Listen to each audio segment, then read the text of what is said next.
What's going on, Minties? The Uncanny Omar here from Near Mint Condition, and today I'm going to do a first look at the X-Men Milestones Fall of the Mutants. So please stay tuned.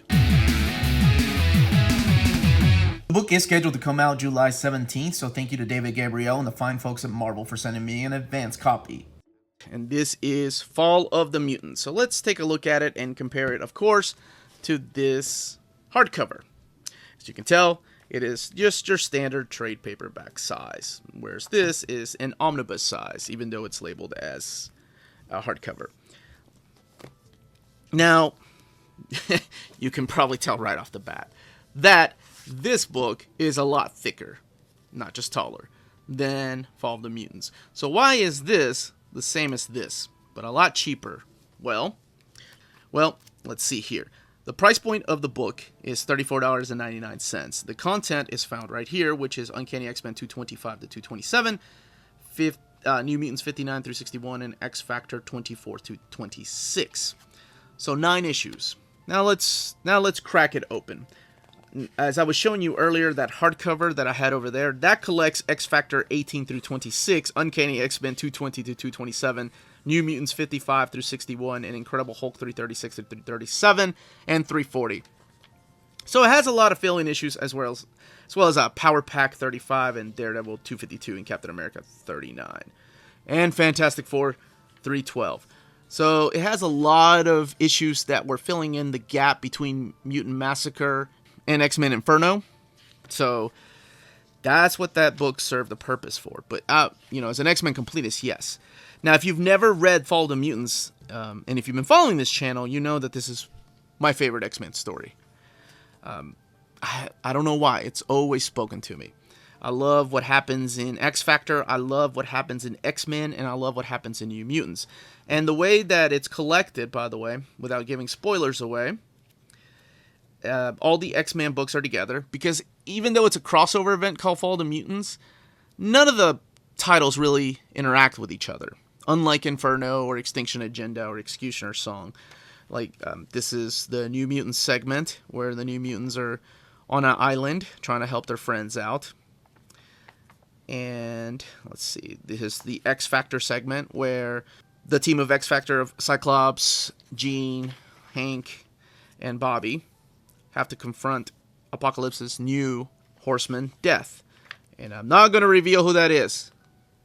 Right, even though the story is over 30 years old, you might be able to figure it out. But anyway, all the stories are separated. So the 3 X-Men stories are in the front. In the middle is the New Mutant stories, which was written by Louise Simonson, Chris Claremont, and Mark Silvestri did the X-Men part. And then Brett Blevins and Louise Simonson did this, and Walter Simonson and Louise Simonson did the X Factor part. Then we have, let's see here in the back, an ad for Mutant Massacre. Still not digging that cover. And then Dark Phoenix. So speaking of Dark Phoenix, here is the book compared to the Dark Phoenix Milestone. Color tone is exactly the same. And at first when I saw it, I thought they were going to have a different color tone. So honestly, you know what these remind me of? It's the color tone of the trade paperbacks of the X-Men Gold books. So here they are together. So maybe later on they'll use the X-Men Blue tones for other series. That happened maybe after Claremont left? I'm not sure.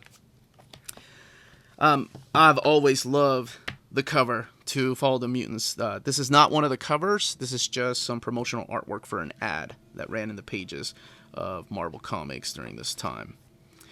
The build of the book is very similar to that of the Dark Phoenix. That is glue binding, but you don't really need sewn binding when you have a book this small.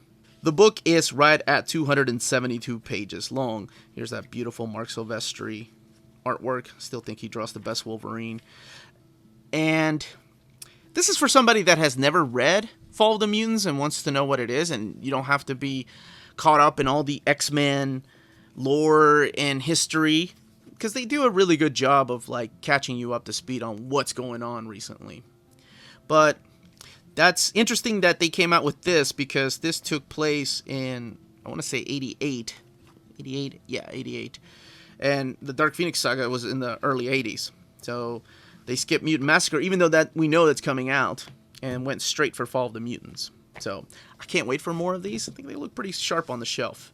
So that was everything collected in this book and the build of the book and when it comes out. So let me know in the comments down below if you're picking up this series of Milestones or if you're passing up on them. And if you enjoy the content of this channel, think about subscribing and please hit that like button. Don't forget to check out our channel for other videos much like this. You can also find us on Patreon where you can get exclusive things like early access to videos, outtakes, blooper reels, and comprehensive reading polls. And thank you very much to our Patreons that we have now. We can also be found on Instagram, Twitter, and Facebook. If you want to follow us there, that is at NearMintCon. Again, this was the Uncanny Omar. Thank you very much for watching, and remember, if it's classy and cool, it must be near mint.